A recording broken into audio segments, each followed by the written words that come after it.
Welkom by die Ligpunt Kerk podcast. As Ligpunt Gemeente is dit ons begeerte om God te verheerlik deur disippels te wees wat disippels maak en 'n kerk te wees wat kerke plant. Geniet hierdie week se preek.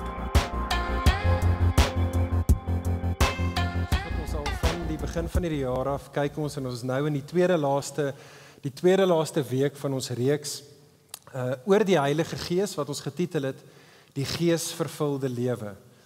En so dit is wat ons smag, as ons moet eerlik wees met onsself, ons smag na die geesvervulde lewe en sê God se woord vir ons, dat as ons mense wil wees, wat inderdaad wil lewe verander daar buite, as ons wil ander nooi in verhouding met Jesus, dan gaan dit nodig wees vir ons om 'n geesvervulde mense te wees. En so dit is wat ons in hierdie reeks na kyk. Ek vra julle sommer nou al om my blaadjies byderhand te hou, wat julle daar het. Ons gaan kyk na 1 Tessalonisense hoofstuk 5 vandag.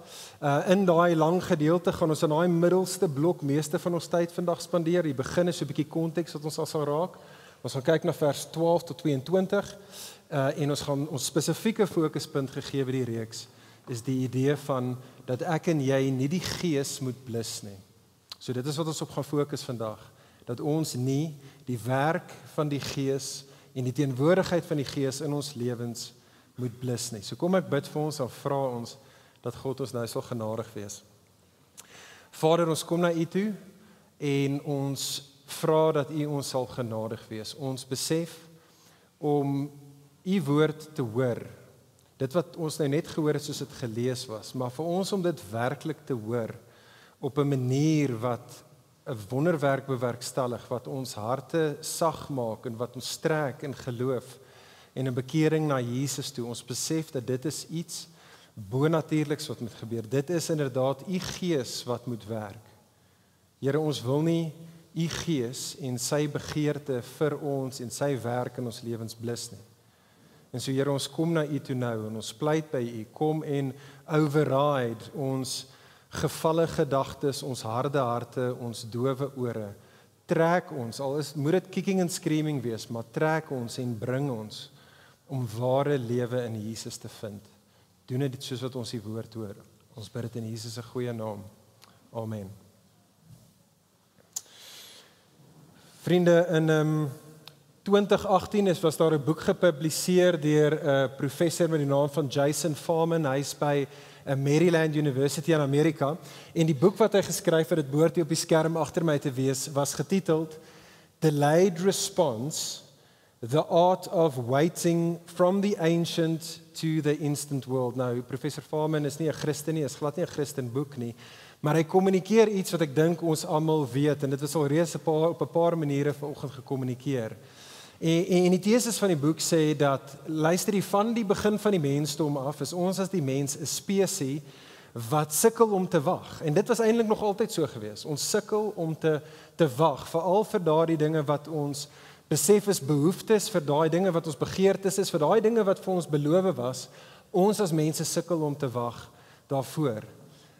Maar as dit nog altyd waar was vir die mens, en dit is die punt van sy boek, is dit nou vir ons, soos wat ons sit in 'n tyd soos 2023, is dit soveel te meer 'n realiteit. Sedert die industriële revolusie, verseker vanaf die informasie-era af, is ons mense die lewe beweeg vinnig. En ek en jy kan enige plek, enige tyd wees, en ons kan vinnig resultate hê, en ons is 'n mense wat totaal en al kan instant gratification hê. Ek bedoel, as jy wil kos hê, dan bel jy vir Checkers en dit is op jou stoep in 15 minute of whatever.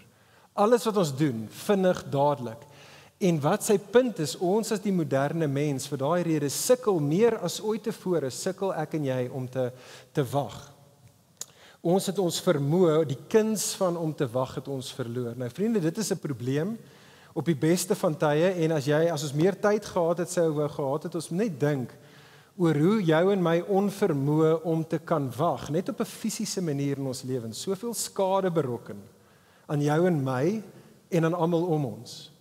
Vanaf as dit kom by die begeerte vir seksuele intimiteit of seksuele begrediging, en hoe ons onvermoë om delayed gratification te kan toepas, ons verwoes en ander deur tot by elke liewe ding wat ek en jy wil koop, wat ons nie nou kan bekostig nie, en so ons gaan skuld aan, want ek moet dit nou hê, ek kan dit nou hê, ek moet dit nou hê. Vriende, het berokken skade. Maar meer as dit, wat ons vanoggend oor wil dink, is dat ons onvermoë as die moderne mens, selfs die moderne gelowige om te wag, is onsaglik problematies in ons verhouding met God. Ek weet nie of jy dit besef nie, vriende, maar om te wag op die Here is fundamenteel tot die Christenlewe. Die Ou Testament kan jy eintlik maar net opsom as verskillende stories van individue en groepe mense wat moes geleer het hoe om te wag op die Here. Dis die Ou Testament. Die opdrag wag op die Here kom meer as 40 keer in ons Bybels. Kom dit as 'n opdrag aan ons. Die hele Nuwe Testament kommunikeer die primêre postuur van die Nuwe Testament gelowige as mense wat wag. Ons wag op Jesus, soos ons die hele oggend al gesing het, op Jesus wat gaan terugkeer. Ja, Jesus het in sy eerste koms ons reeds verlos, maar sy verlossing het nog nie ten volle gerealiseer nie. Is eers by sy wederkoms, waar die vyande van sonde, Satan en seer ten volle ongedaan gemaak sal word, waar 'n nuwe hemel en 'n aarde sal kom. En vir daardie rede, hoe eindig die Bybel? Hoe eindig die Nuwe Testament? Laaste hoofstuk in die Bybel met die afwagting, kom Here Jesus, kom. Kan ek jou vra, as jy vanoggend hier so sit, vriendin, hoe vaar jy? Hoe vaar jy in hierdie verband? Hoe vaar jy daarin om te wag op die Here? Dis moeilik. Nee, dis moeilik vir ons. Dis moeilik vir twee redes. Dis moeilik vir ons gegee swaar kry. Wat swaar kry doen, is dat ons kom op 'n punt wat later begin ons grit ons teeth, dan later raak ons skepties, ons raak sinies, ons raak verbitterd, want ek wag op die Here, ek wag op hom, dinge gebeur nie, en so later gooi ek net die geloofshanddoek in. Of wat gebeur, as dit nie swaar kry is nie, is dit die lekkernye van die lewe. En dit is 'n wêreld wat vir jou vir my sê, hoor jy moenie wag nie. Instant gratification kom. Jy moet nie wag vir 'n hemel op aarde nie, jy kan nou hemel op aarde kry. En so ek en jy sukkel om te wag. Die vraag vir ons vanoggend is, wat het ons nodig as gelowiges? Wat het ons nodig sodat ons getrou en gehoorsaam sal bly wag op die Here Jesus? Antwoord, dit wat ons sien in 1 Tessalonisense hoofstuk 5 vandag. Okay, dit is waaroor 1 Tessalonisense 5 gaan. Dis eintlik waaroor die hele boek van 1 Tessalonisense gaan. As jy dit nie geweet het nie, die hele boek gaan oor, as jy dit lees, en ek wil jou uitnooi om die boek te lees in jou stilte tyd in die week wat kom, maar die boek 1 Tessalonisense gaan alles oor die wederkoms van Jesus, en Paulus roep gelowiges soos ek en jy om geduldig, getrou en gehoorsaam te wag op Jesus se wederkoms. Dis duidelik deur die hele boek. Die hoofteksvers is hoofstuk 3 vers 13, reg in die middel van die boek, waar daai punt maak, en alles van daar af in die boek beweeg na daai punt toe, en dit is wat ons in ons gedeelte ook vind. So kyk saam met my baie vinnig. Is eintlik ter konteks, maar kyk gou saam met my na die eerste 10 versies daar in 1 Tessalonisense hoofstuk 5. Paulus in vers 1 tot 10 begin om te sê dat wanneer ek en jy vriendin dink oor Jesus se wederkoms, moet ons asseblief tog nie van daai mense wees wat probeer om 'n dag en 'n datum te kry vir Jesus se wederkoms nie. Hy sê dit is totaal te vergeefs. Rede, en dan gee hy vir ons 2 redes, 2 illustrasies. Die eerste een, hy sê die wederkoms van Jesus gaan wees soos 'n dief in die nag. Met ander woorde, dit gaan onverwags wees. As jy geweet het wanneer die dief kom, dan sou dit great gewees het, maar jy weet nie, dit gaan onverwags wees.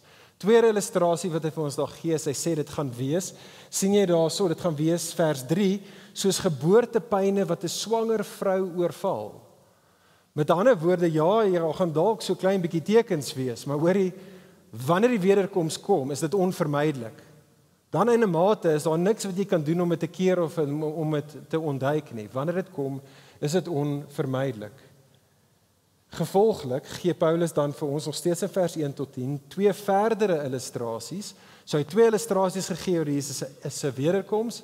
Nou gee hy 2 illustrasies vir wat jou en my, ons as gelowiges se postuur moet wees, soos ons probeer gereed wees vir hierdie onvermydelike, onverwagse koms van Jesus.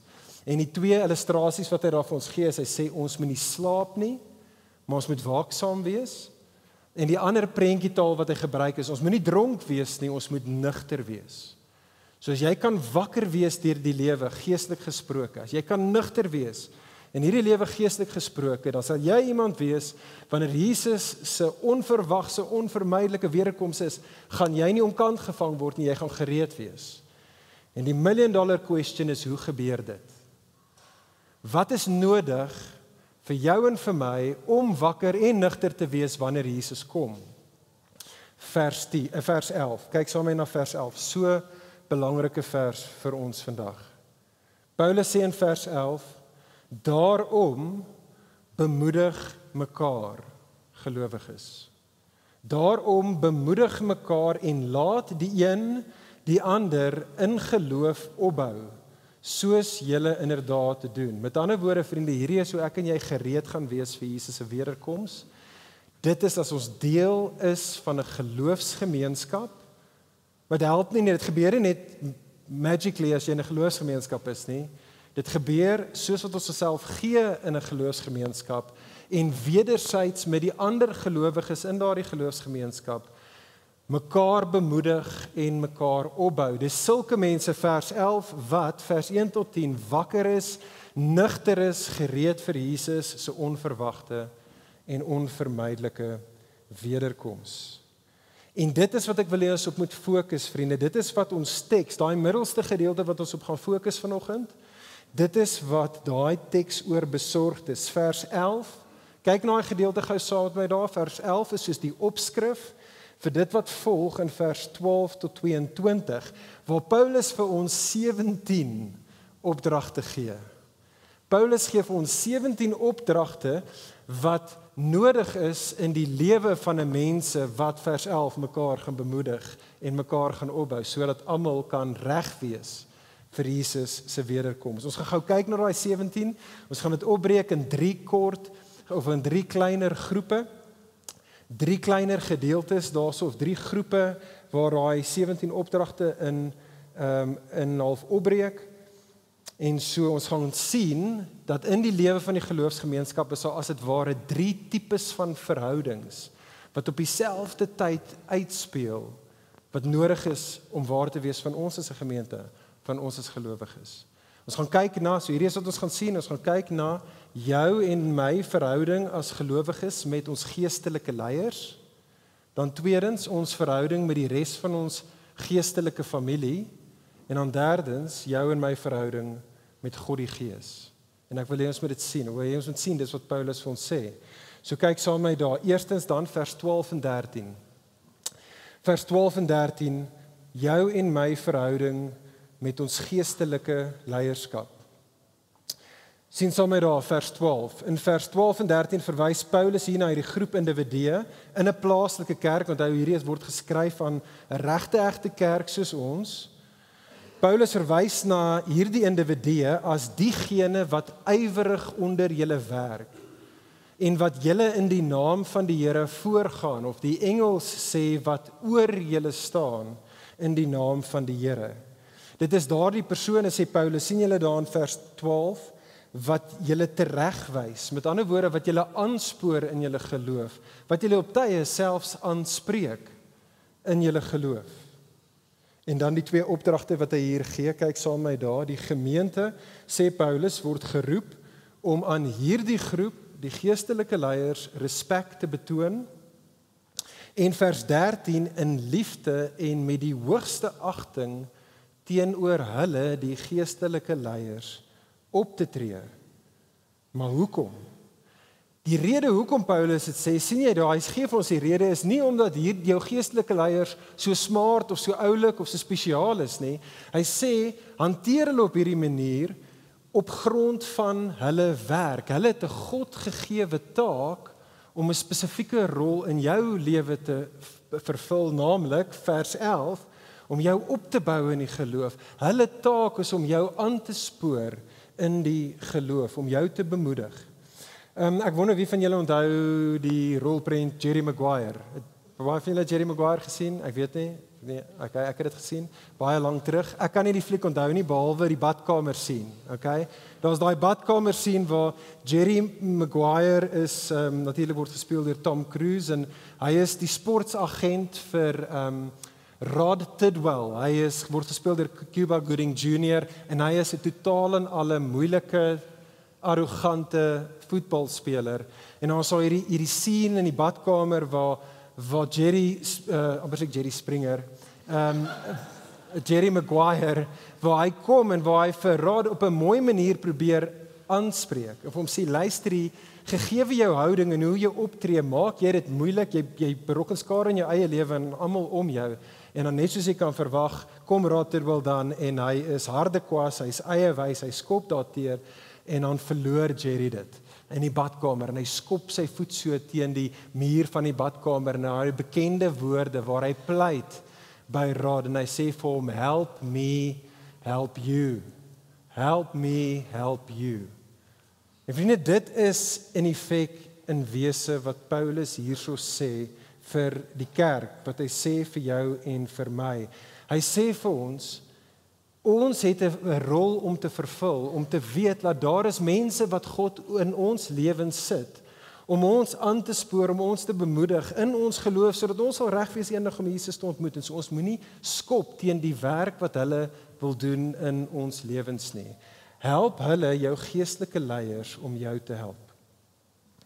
Nou die ding is, vriende, en ek weet nie of jy al klaar kon gevoel het, so klein bietjie hoe jy kriewelrig raak nie, maar ons lewe in 'n era, dink ek meer as ooit tevore, waar ons super skepties is wanneer dit kom by leierskap. Veral wanneer dit kom by geestelike leierskap. Ons almal is so vertroud met die horror stories daar buite van geestelike leiers wat in die naam van God en Christendom en Jesus besig is met seksuele losbandigheid en met bedrog en met geldgierigheid en met magsmisbruik. So ons almal is skepties daarvoor. En selfs hier in 'n gemeente soos Ligpunt is, soos julle weet, is ons as die leiers, die ouderlinge by Ligpunt, is ons nie sonder blaam nie. En het ons al deur ons eie foute en swakpunte en sondes gegaan. Baie van die ouderlinge struggles wat ons gehad het, veral in 2020 en 2021, beteken dat daar van ons is, wat dalk selfs vandag nog hier kan sit, en so klein bietjie skepties is oor die geestelike leierskap wat oor ons geplaas word in 'n kerk. Nou as dit jy is, dis verstaanbaar dat mens kan op tye seer wees en voel jy was self seer gemaak. Maar kan ek by jou pleit aan die hand van hierdie gedeelte vandag, moet asseblief tog nie in daai plek bly nie. Ons mag nie, hierdie kom na ons toe as 'n opdrag, ons mag nie, ons kan nie toelaat dat ons in 'n plek bly, dat die wat God oor ons aanstel om te sien na ons geestelike welstand, waar ons, soos die teks dit hierso stel, nie hulle respekteer en in liefde hulle eer nie.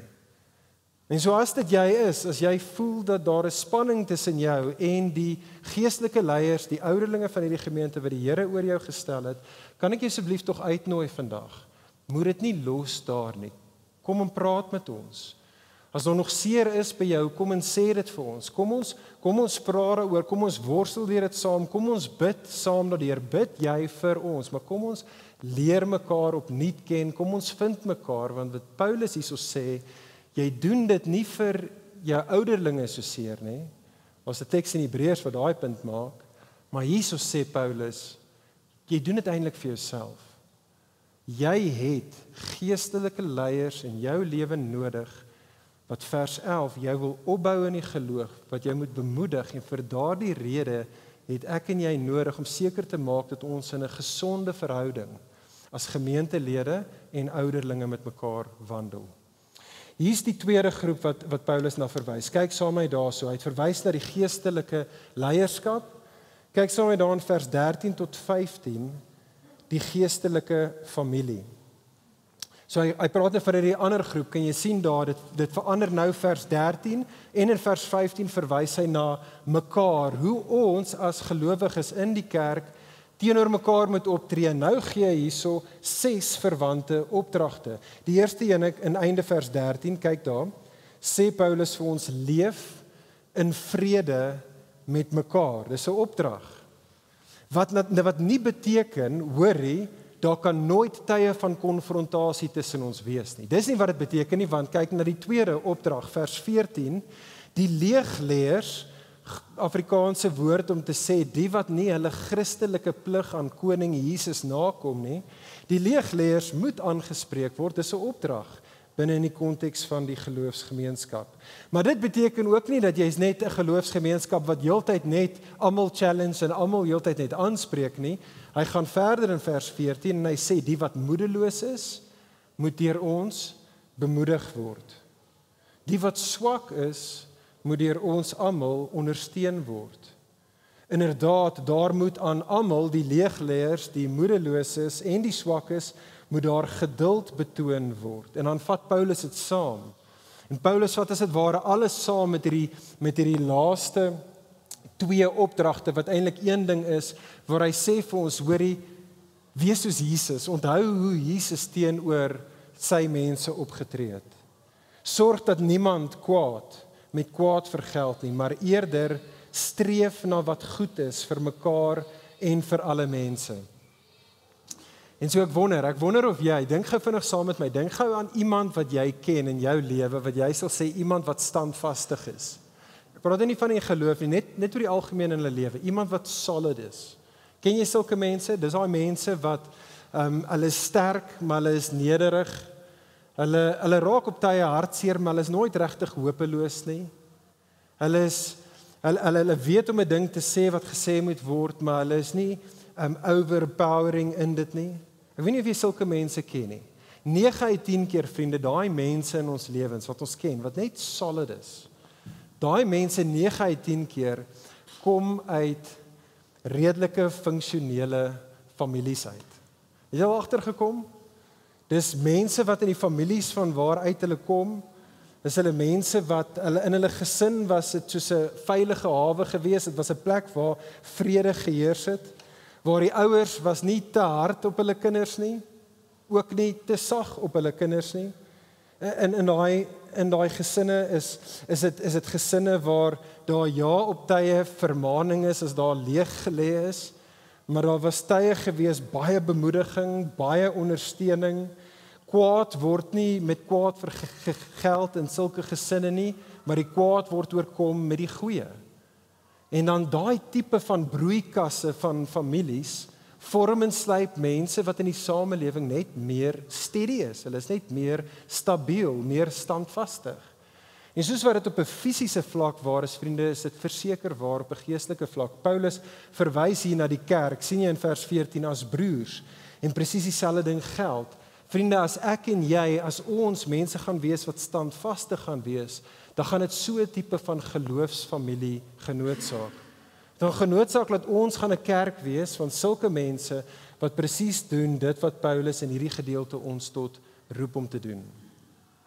En so kan ek ons as 'n gemeente roep tot dit. Dat ons so sal optree teenoor mekaar, nou oppas.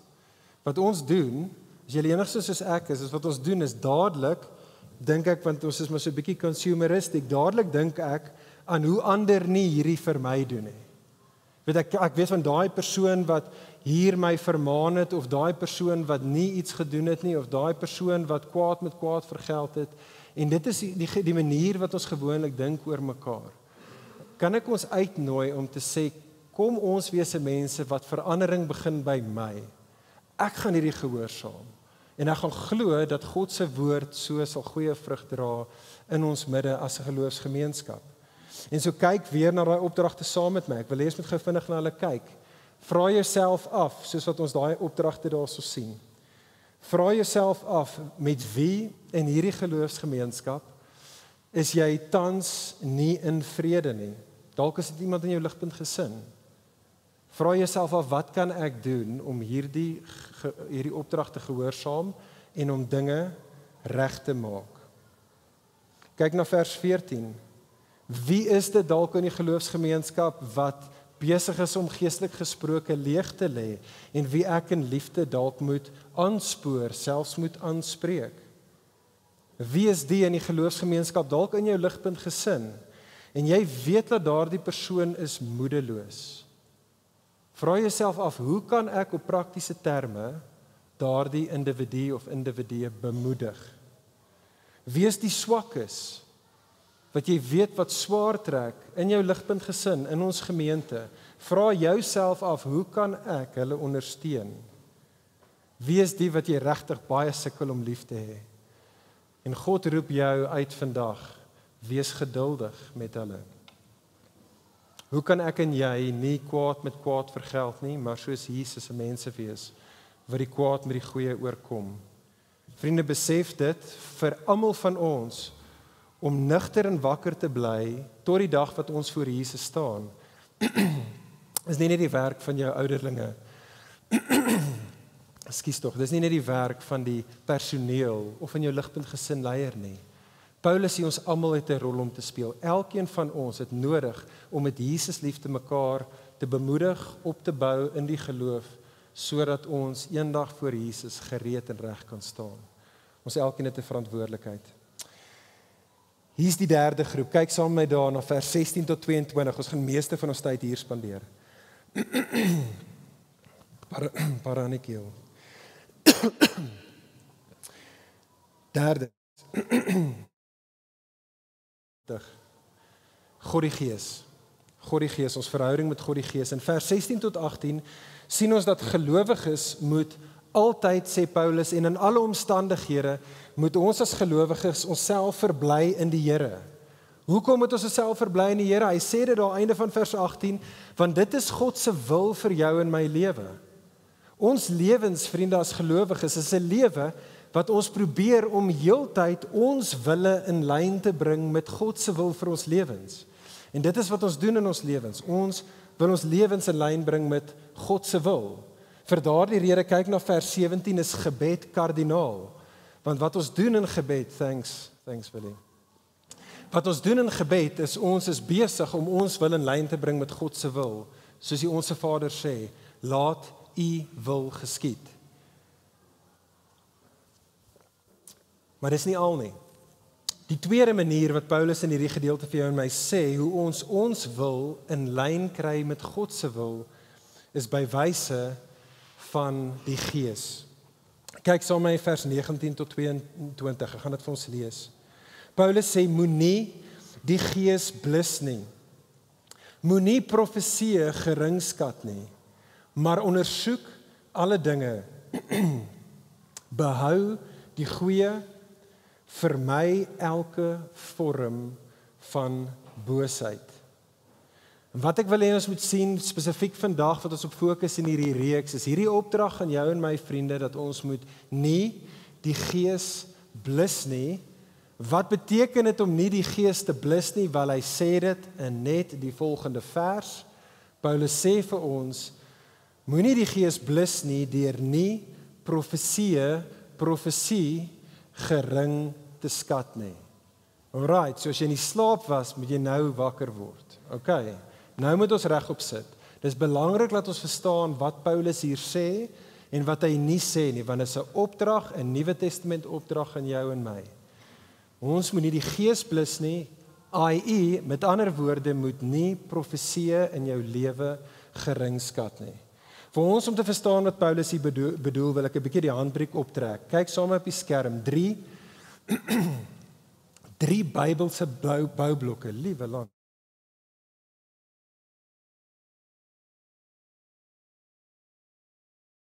Drie Bybelse boublokke wat hy bedoel as hy vir ons sê om nie die Gees te blus nie. Eerste ding is dit, vriende, sien raak of besef saam met my dat een van die primêre beelde wat ons in die Bybel het, wat aan jou en my die Heilige Gees beskryf, sy werk beskryf, is die beeld van vuur. Die ander twee bekendes in die Bybel is wind en water.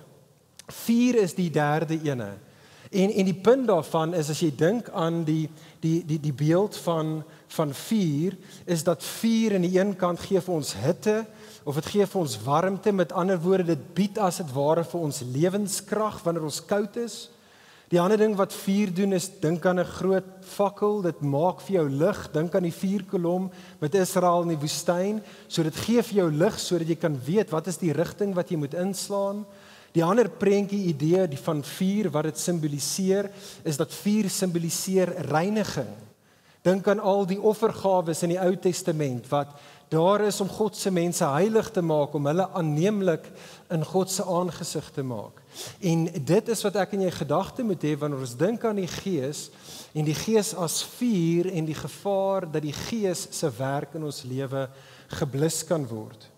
Die tweede boublok wat ek en jy in gedagte moet hou, is om te besef dat reg deur die Bybel, Ou Testament en Nuwe Testament, sien ons dat die werk van die Gees en profesie loop hand aan hand.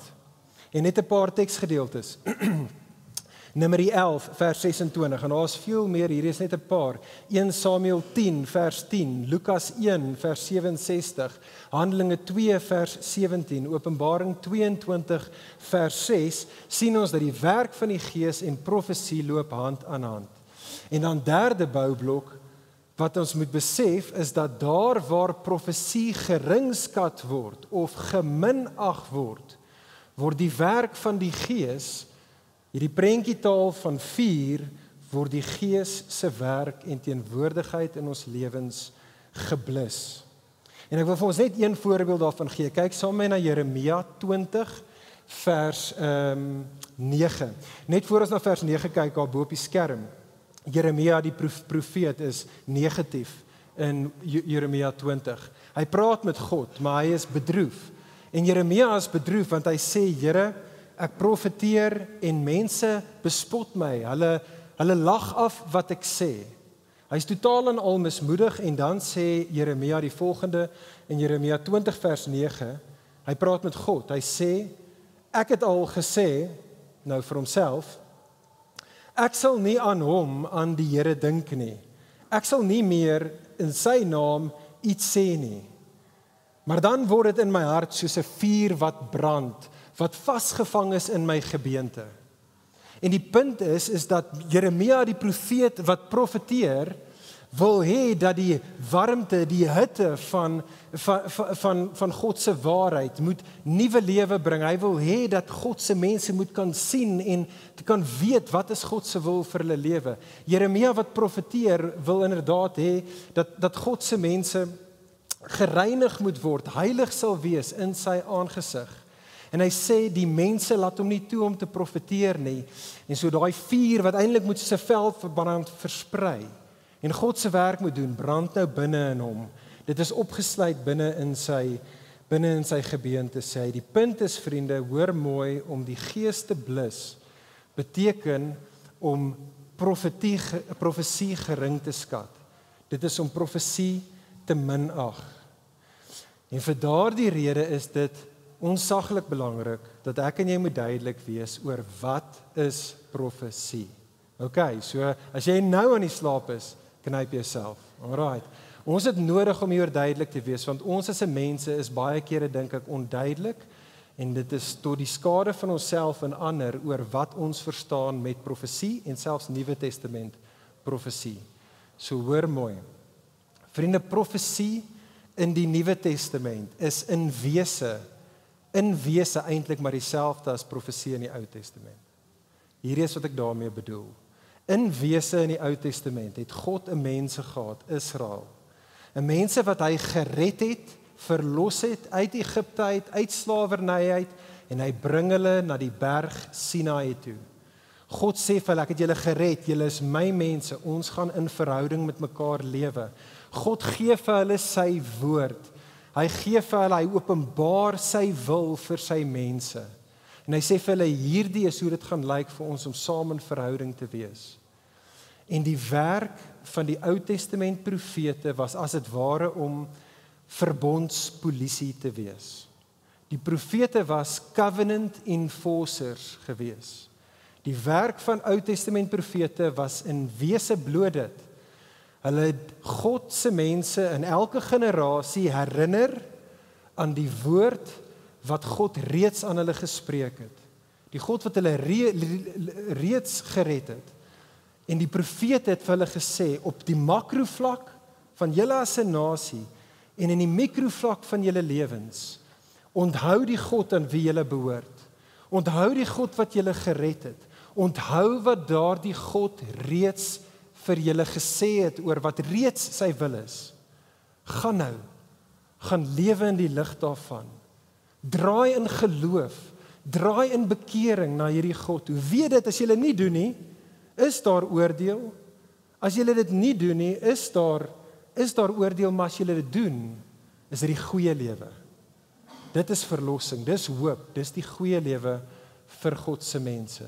Vriende, dit is in wese wat die Ou Testament profete gedoen het. Hulle het God se mense geroep in geloof en bekering in die lig van die woord wat God reeds aan daai verbondsvolk van hom gekommunikeer het. En Nuwe Testament profesie is presies dieselfde ding. Ons, die kerk, is 'n mense wat verlos is deur Jesus. Jesus die lam van God wat ons gered het. En ons staan nou in 'n nuwe verbondsverhouding met God. En God het in sy seun, het hy sy woord aan ons finaal geopenbaar. Hebreërs 1 vers 1 tot 3 sê, in die verlede het God op verskeie tye by wyse van die profete met ons gepraat. Maar nou in hierdie laaste dae praat hy met ons by wyse van sy seun. Jesus is God se finale woord aan jou en my. En vriende, Nuwe Testament profesie doen dieselfde ding. Nuwe Testament profesie roep God se mense om te lewe in die lig van die God met wie hulle in 'n verbondsverhouding staan, die God wat homself aan hulle in Jesus openbaar het. Nuwe Testament profesie in 'n makrovlak en op 'n mikrodetail van jou en my lewe roep ons, en dis 'n bonatuurlike ding wat gebeur. Roep God se mense om in geloof en bekering te draai na hulle verbondsgod, na die Here toe. Ou Testament profete was die ouens op wie die Gees gerus het, en daarom het hulle dit gedoen, kon hulle dit doen. Ons volgens die Nuwe Testament is die wat nou die Gees ontvang het. Almal van ons het die vermoë om te profeteer, om mekaar tot geloof en bekering te roep in Jesus. Wat beteken dit vir ons as ons vandag hierso sit? Wat dit beteken, vriende, is dat almal van ons, vermoed ek, meeste van ons, nie almal nie, maar meeste van ons is geneig om aan een kant van die spreekwoordelike perd af te val. Vir party van ons wat dalk kom 'n klein bietjie meer uit 'n geloofstradisie wat baie groot op profesie is, waar so sê die Here heeltemal te veel kere gebruik was, het ons nodig om te besef dat Nuwe Testament profesie is ons wat nie 'n nuwe woord per se bring vir iemand nie, maar ons wat mense herinner aan die woord wat reeds gespreek is en wat mense roep om in geloof en bekering te draai na Jesus.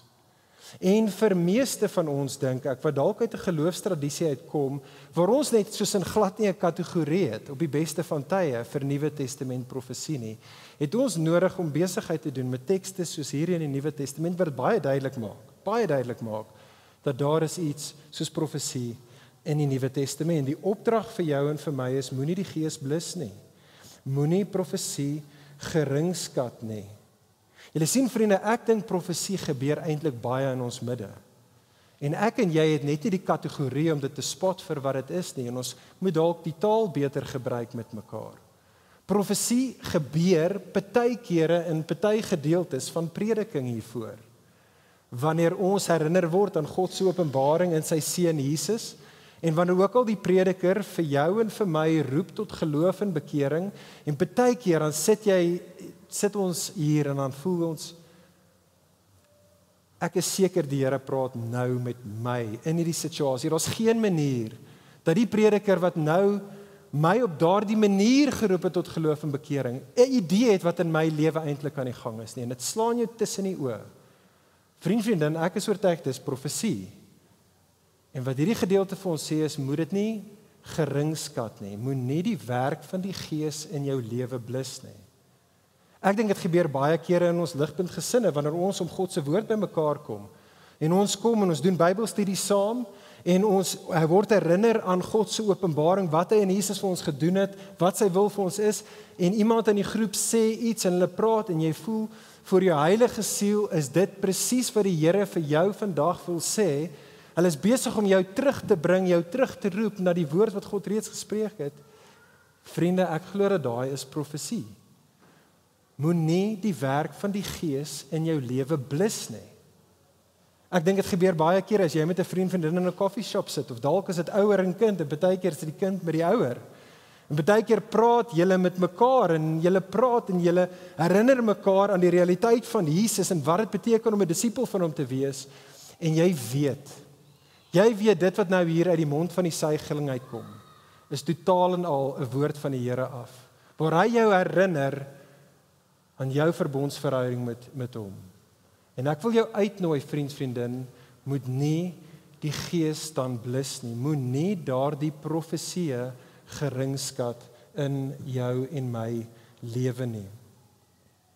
Besef dit, dit is hoekom ons 'n kerkgemeenskap nodig het. Jy het geestelike leiers nodig en jy het 'n geloofsgemeenskap nodig, vers 11. Wat by wyse van profesie jou en my gaan bemoedig en gaan opbou, sodat ek en jy in geloof en bekering na Jesus toe kan draai, sodat ek en jy kan nugter en wakker bly soos ons deur die lewe gaan, sodat eendag wanneer ons voor Jesus staan, as ons reg om Jesus te ontmoet. Want ons het nie die werk van die Gees deur my broers en susters in my lewe het ek nie afgelag nie. Nou jy mag dalk hier so sit en jy mag dalk sê, maar hoorie, so kan dit nie misbruik word. Kan dit nie misbruik word as ons begin links en reg vir mekaar quote unquote profeteer nie? En die antwoord is ja, dit kan misbruik word. Net soos wat Ou Testament profesie misbruik kon word. Dit is so. Dit kan inderdaad misbruik word. Maar die opdrag hierso bly steeds staan. En so Paulus gee vir ons checks and balances om seker te maak dat dit so min as moontlik misbruik word of nie misbruik word nie. Vers 21 sê hy vir ons, ondersoek alle dinge. Met ander woorde, as iemand jou roep tot geloof en bekering in Jesus, wat doen jy eerste ding? Jy gaan terug na God se woord toe. Jy kyk wat sê God se woord. Okay, so dit is wat jy ondersoek. Maar dan selfs dit kan in 'n mate misbruik word, so dan gaan kyk jy wat het kerkgeskiedenis vir die laaste 2000 jaar gesê. Hoe het hulle God se woord geïnterpreteer? Die wat God se gees het. En dit sal jou en my baie help wanneer mense ons roep tot geloof en bekering. En dan derdens wat jy doen, as iemand jou roep tot God se woord en dit is in lyn met wat die kerk nog altyd vir 2000 jaar gesê het, dan gaan jy na jou broers en jou susters toe. Jy gaan na medegelowiges toe wat jy weet vir jou lief is. En jy weet hulle is lief vir Jesus. En dan gaan jy na hulle toe en sê vir hulle, so en so roep my tot geloof en bekering.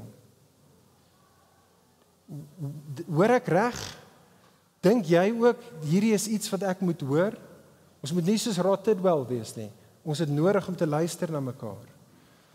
En dan wat ons doen, laastens vers 21 en 22, dan op die einde van die dag, dan behou ons die goeie en ons vermy elke vorm van boosheid. Die boosheid is nie alles wat jy nie van hou nie. Dis nie alles wat dalk nie vir jou lekker is wat jy hoor vanaf jou medegelowiges af nie.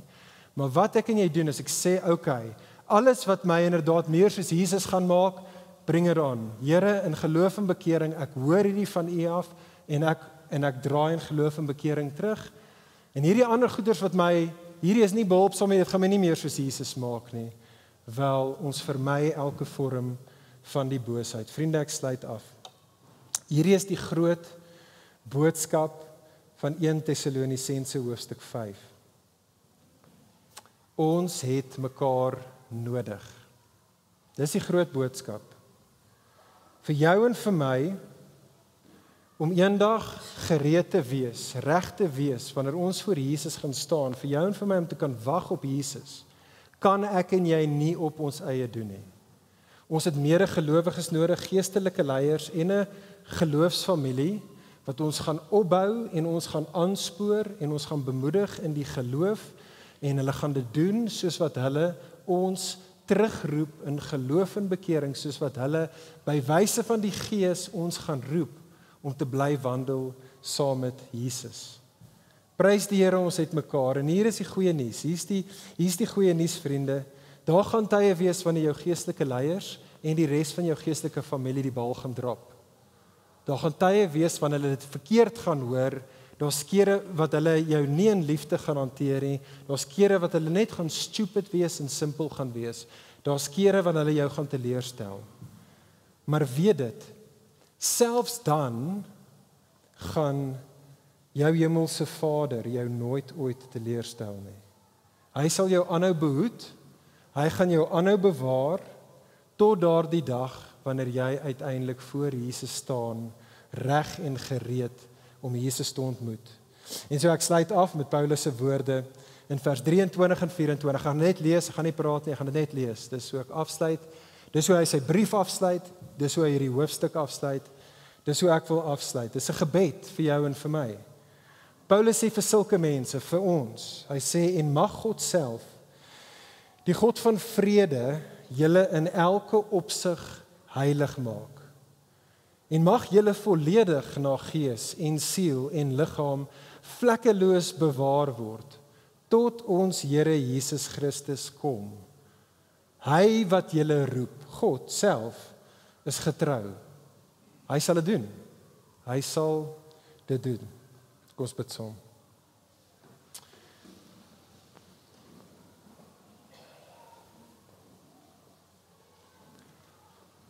Hemelse Vader, ons loof en ons prys U dat U beloof dat U sal ons wakker en nugter hou tot die dag wat ons voor Jesus staan. Dankie dat U sal hierdie werk doen. U sal ons laat staande bly. Ons kom nou en ons kom rus daarin. Maar ons dank U ook, Here, dat een van die primêre maniere wat U dit gaan doen, is deur hierdie broers en susters in hierdie geloofsgemeenskap wat U aan ons aan mekaar gegee het. Here, ek bid vir elkeen van ons dat ons se mense sal wees wat sal toelaat dat ons broers en ons susters ons bemoedig en ons opbou. Here, ek bid dat U ons so mense sal maak. Here, kom, ons sien uit om daai dag voor U te staan. Ons smag na die nuwe hemel en die nuwe aarde. Ons wil sê saam met die gelowiges van ouds, kom, Here Jesus, kom. Amen.